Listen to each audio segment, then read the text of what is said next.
Back करके फिर से स्टार्ट। नमस्कार दोस्तों, जैसा कि आप लोगों को मतलब पता है कि अभी एग्रीकल्चर टीए का एग्जाम 19 तारीख को हुआ था, तो बहुत से लड़कों को मन में डाउट है कि एग्जाम खराब गया है या कैसा गया है। तो लोगों को मन में डाउट है कि कितना कट ऑफ जा सकता है। तो देखिए, आप लोग ज्यादा परेशान मत होइए, हम आपको बता देना चाहते हैं। पहली बात कि एग्जाम बहुत टफ था, ठीक है। जितना एग्रीकल्चर के लड़कों से एक्सपेक्ट किया जाता है कि वो मतलब उनके लिए पेपर कैसा बनाया जाता है, लेकिन उस लेवल से कहीं ऊपर का पेपर था। जैसा कि आप लोग जानते हैं, एओ देख लीजिए, उनमें क्या होता है कि अदर कैंडिडेट के जहां 75 कट ऑफ जाते हैं, वही एग्रीकल्चर वालों के इस बार के 20-22 जाने में कुल हो गया। तो इस हिसाब से मैं आपको कट ऑफ एक बता देना चाहता हूं। तो आइए हम आपको कट ऑफ बताते हैं, और फैक्ट पे आधारित होगा यह मेरा कट ऑफ, ठीक है। तो जैसा कि आप लोग जान रहे हैं कि नंबर ऑफ कैंडिडेट कितने अप्लाई किए थे, तो number of candidate total apply किए थे लगभग मान के चलिए कि 70,000, जहां तक आयोग ने बताया था कि 68,000। पहले आयोग ने 70,000 बताया, बाद में पेपर में आया कि 68,000, तो हम 70 मान के चले। उसमें से लगभग हर रूम से मान के चलिए कि लगभग 10 से 15% कैंडिडेट ने एग्जाम नहीं दिया। तो हम एक मोटी मोटा मान के चलते हैं कि लगभग 10 से 15,000 कैंडिडेट ने इसमें एग्जाम नहीं दिया है। तो हमारे पास अभी जो कैंडिडेट एग्जाम दिए हैं, उसमें से लगभग 55,000 कैंडिडेट ने अप्रॉक्स एग्जाम दिया है। तो उसमें जो कि अदर स्टेट वालों की बात की जाए, तो अदर स्टेट वालों में जैसे कि एमपी, बिहार, झारखंड, बहुत से अदर जो हिंदी भाषी क्षेत्र है, उनमें बहुत से लोगों ने फॉर्म अप्लाई किया था।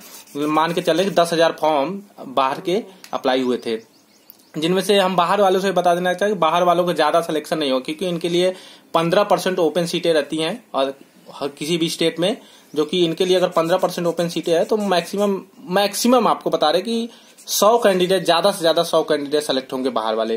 फिर भी आप ये मान के चलिए कि ना के बराबर है, ठीक है। तो आपके पास लगभग 2059 सीटें थी, जिसमें से आप अगर मान के चलिए कि 2000 सीटें आपके पास अभी भी सेफ है, जिनमें कैटेगरी वाइज सीटों का डिवीजन इस प्रकार से किया गया था कि 1051 सीटें जनरल के लिए थी, ओबीसी के लिए 555 सीटें थी, एससी की बहुत सीटें थी 432, और एसटी की सीटें 41, और फीमेल की जहां तक बात की जाए तो 450 के 431 अप्रॉक्स सीटें है, ठीक है। तो एक कट ऑफ हम आपको बता देना चाहिए। लोगों का ये भी डाउट है कि अभी हाल ही में युवा विकास दल अधिकारी का जो रिजल्ट आया है, उससे लोगों को लग रहा है कि 125 कटा गया है। तो हम आपको बता देना चाहिए, युवा विकास दल अधिकारी में जो था उसका पेपर इजी आया था, उसमें नंबर ऑफ कैंडिडेट ज्यादा अप्लाई हुए थे, और जो इसमें सिर्फ एग्रीकल्चर वालों के लिए ही अप्लाई किया गया था, उसमें थे ओपन था, आप बीए, बीएससी कुछ भी क्यों डाल सकते थे। उसमें जहां तक मैंने देखा कि एक सीट पे लगभग 350 कैंडिडेट की कंपटीशन था। यहाँ पर आप देखेंगे तो एक सीट पे आपको 33 कैंडिडेट्स, मैक्सिमम 33 कैंडिडेट ओकेएल। फिर भी अगर एग्जाम के देखा जाए तो 55,000 कैंडिडेट एग्जाम दिया, जिस हिसाब से एक सीट पे 25 बच्चे अभी एग्जाम दिए हैं।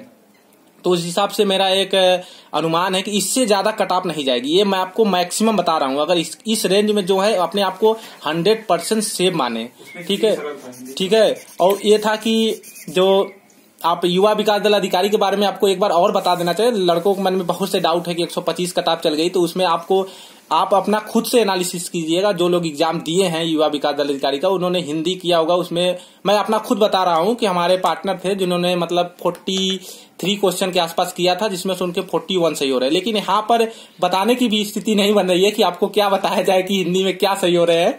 तो वही स्थिति सबकी है। मैंने खुद पेपर दिया और देखा, जहां तक हिंदी में हम लोग 40 के आसपास मान रहे थे। हिंदी एक स्कोरिंग सब्जेक्ट माना जाता था टीए में, लेकिन हिंदी में आपको बता देना चाहिए 15 से 20 मैक्सिमम किसी ने सही किया है, 15 से 20, ठीक है। तो 15 से 20 सही किया था आपके यहीं पर। और मैथ की तो बात की जाए तो मैथ जहां तक युवा विकास दल अधिकारी में लोग 15 से 20 सही करके आए, यहाँ पर मैथ एक भी नहीं सही किए। तो इस हिसाब से आपके 30 से 35 क्वेश्चन ऐसे ही कट जाते हैं। और साइंस की बात की जाए, साइंस भी टफ थी एग्रीकल्चर के हिसाब से। तो इस हिसाब से हम आपको कट ऑफ बता देना चाहते हैं। मैक्सिमम जनरल की कट ऑफ 70 से 75 जाएगी, इससे ज्यादा कभी नहीं जा सकती। और ओबीसी की कट ऑफ मैक्सिमम 70 है, इससे कम ही होगी, ज्यादा नहीं जाएगी। एससी की कट ऑफ 60 मैक्सिमम, कम ही होगा, ज्यादा नहीं जाएगा। एसटी की कट ऑफ 50 से 55। ऐसा हो सकता है कि एसटी के कैंडिडेट सारे सेलेक्ट हो जाएं, क्योंकि 41 सीटें हैं यूपी में। आप जान ही रहे हैं एसटी कैंडिडेट की कितनी संख्या है। हो सकता है जितने कैंडिडेट ने एग्जाम दिया है लगभग सबका सिलेक्शन हो जाए।